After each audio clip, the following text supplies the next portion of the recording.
Hi and welcome to today's episode, which is all about trying to find out if I can make a vegan chicken, but without using any gluten. I did the chicken drumsticks a while ago, last year maybe the year before. Came out really nicely, but it does use gluten, which means anyone who's celiac or gluten intolerant can't eat it. And people who don't like the flavour of it can't eat it or won't eat it. So I've been thinking, I should do something gluten-free just to see if it's possible. I was in the Chinese supermarket doing a bit of shopping the other day, and I saw these enoki mushrooms. So they're a mushroom, very long stalk, and then a little bobbly cap on the end there. As I walked past the fridge, I saw the packet and thought, that looks a little bit like muscle fibres. I wonder if I could use that in a seitan. And then thought that could be perfect to try for a gluten-free one, because the problem with gluten seitan is that the gluten becomes quite tough and stretchy, so it's hard to work things into it. Whereas when I've done the gluten-free texture seitan, the one I made with chickpeas and noodles, that kind of thing in it, because there's no gluten, you can mix things in really easily. Next to the enoki was a pack of oyster mushrooms, so I picked up those as well. I've shredded these down. Both are still raw, but you can see already that looks like shredded chicken. My plan is just to throw things in a bowl and then pressure cook it. I've got an idea of what the potential pitfalls are going to be, so if anything does go wrong, I can hopefully talk you through how to tweak things, how to adjust it.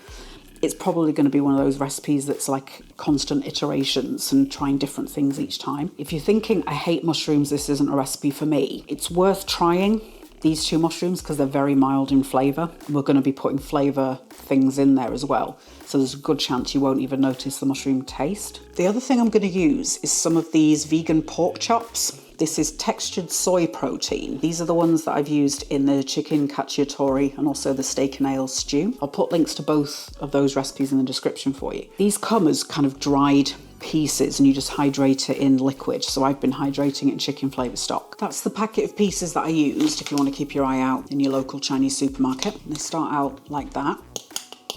I saw a recipe ages ago on fullofplants.com for meat floss, vegan meat floss. I think it's a Chinese item, and what they do is shred down meat and fry it off until it becomes crisp, and the texture's like candy floss, cotton candy, that kind of thing. In the recipe I saw, you soak the pieces and then put them in the food processor using the dough hook. That's the dough hook attachment, so it's plastic blades. This won't work with the knife blades, like the sharp ones, so you could try it, but I think the purpose of it is the dough hook is going to kind of break the pieces apart. If I pull it apart a little bit, you can see how fibrous it is. So I think that combined with the mushrooms is going to give an amazing shreddy texture. I've never tried this technique, so it might go horribly wrong. If it doesn't work, what I'll do is I'll just have to shred it manually by hand, which will take a while. The issue on this one, I'm thinking, might be because the dough hooks are halfway up the bowl rather than at the bottom where the blade sits. I don't know if that's going to cause problems, if it's not going to be able to get up high enough to get smacked by that blade. I don't know. So I'm going to switch it on and then drop a piece down the top. You can see on the side there, it's kind of working, but I'll put all of them in, see if it helps. Maybe having all of them in there will make them bounce off each other, kind of thing.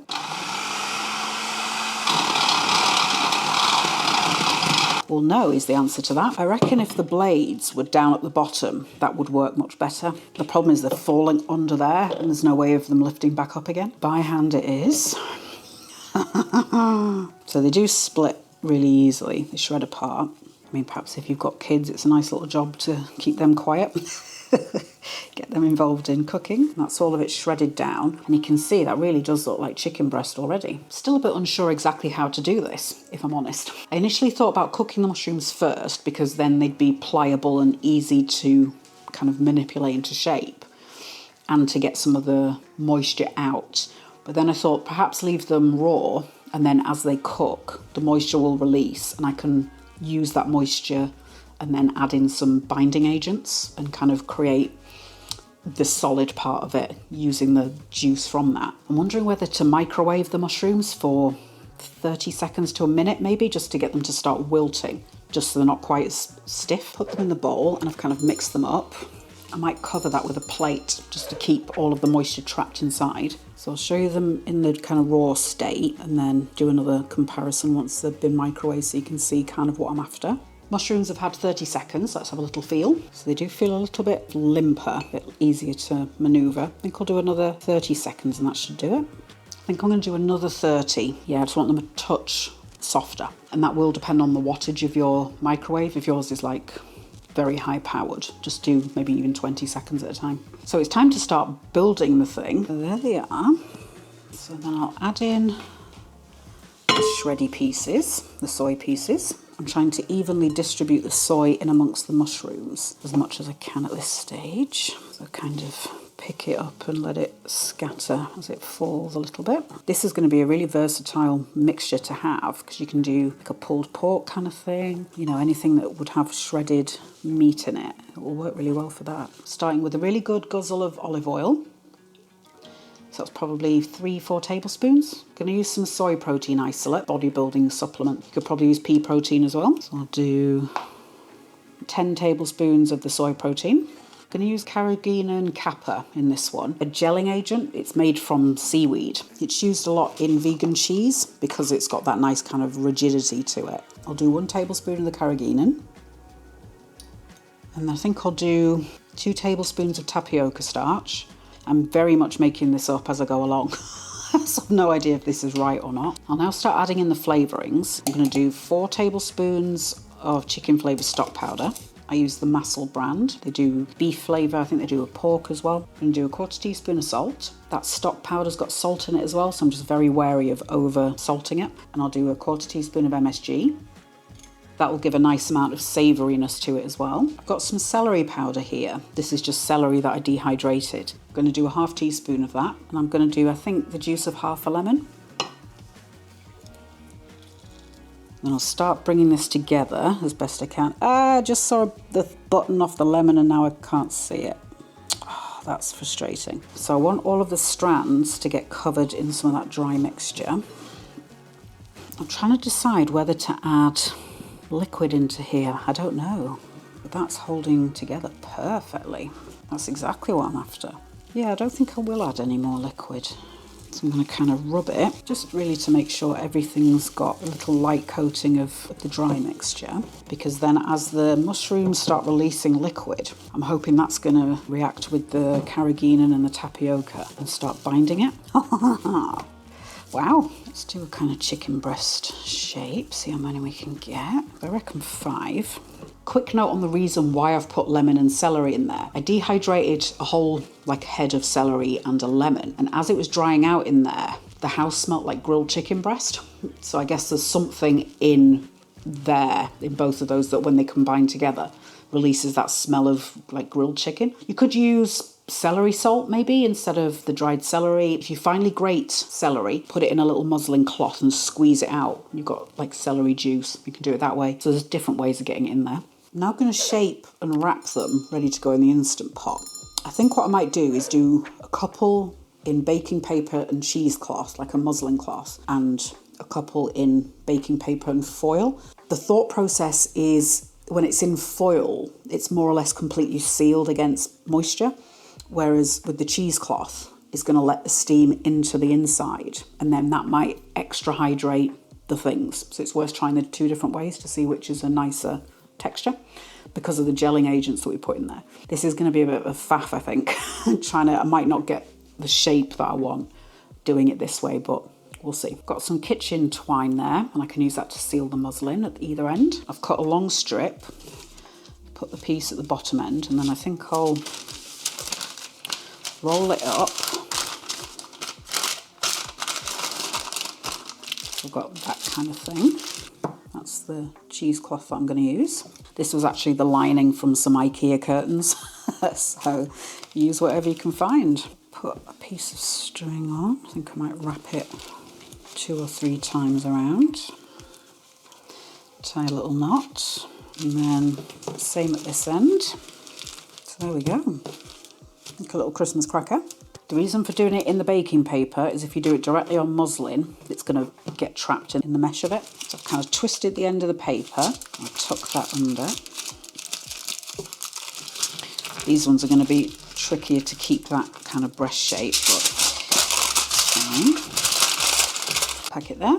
my 5 little parcels all ready to go in the pot. There's a little bit of water at the bottom of the pan. You don't need much, just enough to cover it. I'm going to do the foil ones at the bottom only because when I put the muslin in just then, the muslin started dangling in the water. So I don't want that to kind of wick all of the water off the bottom of the pan. Lid on. I think I'm going to do them at 1.5 hours, and it's on more and high pressure. Now it's just a case of waiting, letting the Instant Pot do its thing, hopefully. We're about 3 hours later. The Instant Pot finished a while ago, so I've just let it natural release rather than venting the steam. So a moment of truth, let's see what's inside the pot. No mass casualties, that's a good sign to start with. The muslin wrapped ones do feel, I think, much softer. So I suspect they've absorbed a fair amount of water. Whereas these feel, it's difficult to tell because the foil's on there. Let's open one of the foil ones, have a little sneaky peek. You can see that jelly there. That's the carrageenan. No, the gelling has set at least. Kind of trying to be a little bit delicate with it. So it's a bit soft, but I reckon once that sets overnight, sets hard, I think that's going to be fine. Might slice a little nibble off, why not? Doesn't slice easily at this stage, but again, I think once it's cooled down and everything's kind of set together, and then heating it back up, doing it in the air fryer or in a pan, something like that, I reckon it's going to be fine. Try and get that in shot for you, so you can see all the different kind of textury, shreddy bits in there. A little try.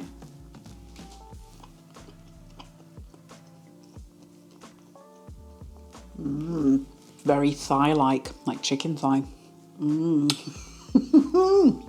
Yes, that's worked brilliantly. And the mushrooms and the soy as well do give it that nice kind of chew for your back teeth. I'll leave these alone to cool down, and then I'll put them in the fridge overnight, and that'll make them go nice and firm, I think. I'll have one for dinner tomorrow, and then I'll update the pinned comment with any notes and things that come to mind. Trying it like this, I'm thinking maybe reduce the soy protein by 3 or 4 tablespoons. So do 6 or 7, and perhaps increase the tapioca starch by 1 or 2. It might just be because it's still it's not kind of composed itself back together again. The convention for regular wheat seitan as well, it's to leave it alone overnight because it doesn't taste as good. Because what's going to happen, I can't remember the exact chemical process, but it's something to do with the proteins. Like that's why leftovers tend to taste better, because the proteins mature or do something. I think I'm also going to wrap some of these rice paper things around them. I'll put a link to the vegan turkey roulades in the description so you can see how to put a skin on seitan. And it's a very convincing meaty skin. So I reckon that's going to be really nice as a chicken skin on like a roast chicken. I've got gluten-free gravy granules, so I might make up a small batch and brush that over the pieces. And then that'll help the rice paper stick on, but also give it some extra flavour underneath the rice paper. Perhaps even once I've brushed it on the pieces, put the paper on, maybe thin it down a touch and just brush that over the top, and then pop them in the air fryer, something like that. As a first attempt though, that's worked amazingly. Even in the few minutes it's been outside of the heat, it's firmed up quite a bit, so I think that's going to be perfect. It looks very meaty. You could potentially skip the protein isolate altogether. That might work as well. I put it in there partly for protein because mushrooms don't have much protein in them, but also for body, just so it's not just the mushrooms, and also to help bind all of the mushroomy bits together. You could try leaving the protein powder out and just use the tapioca. I did consider putting silken tofu in, blending silken tofu down so it's smooth and using that as the binder, but ultimately settled on the protein powder. So that might be another thing to try. Again, every time I try a new thing, I will update the pinned comment. You can use that same technique, but just try different flavours. So beef flavoured stock, pork flavoured stock. I think I've seen a venison somewhere. The chorizo style sausages that I made, the flavouring in there would work really nicely in that as well. If you do really want to avoid the mushrooms, you can use jackfruit. I had a can in the cupboard. I thought it was jackfruit, but then when I was getting everything set up, I was like, that's banana blossom. Annoying, but that would work equally well. just when you've got your little pieces of jackfruit, you'll see part of it's like a core. So just chop that bit out because it's quite hard. But then the rest of it will crumble down really nicely into a shreddy kind of texture. I don't see why you couldn't combine this recipe with that texture, gluten-free textured seitan, using noodles, yuba, the rice paper wrappers, and again, just to bulk it out even further. Because the mushrooms, I think they were like £1.60 and £1.80 per thing. So it's not excessively expensive for the amount of product that you get. They're like 100 grams each, so it's not bad.